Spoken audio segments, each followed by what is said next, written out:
pumayag naman po si Mayor Magalong na tukuyin pag siya ay inimbitahan ng House kung sino yung tinutukoy niya na pinakamalaki ang nakukuha na 20%.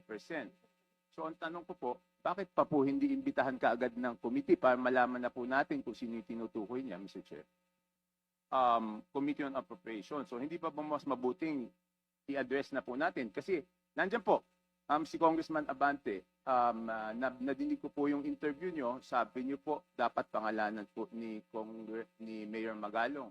So ayaw nyo bang mag-present ng motion na imbitahan na siya kaagad para pangalanan na rin po niya? At sinabi naman po niya na willing naman po siyang imbitahan.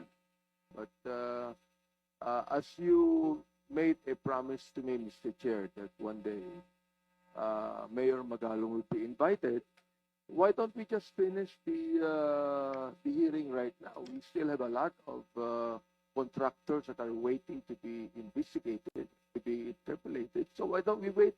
Why don't we finish this first before anything else?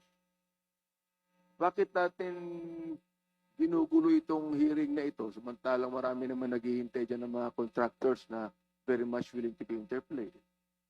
Right. Thank you for your response, Congressman Chanco.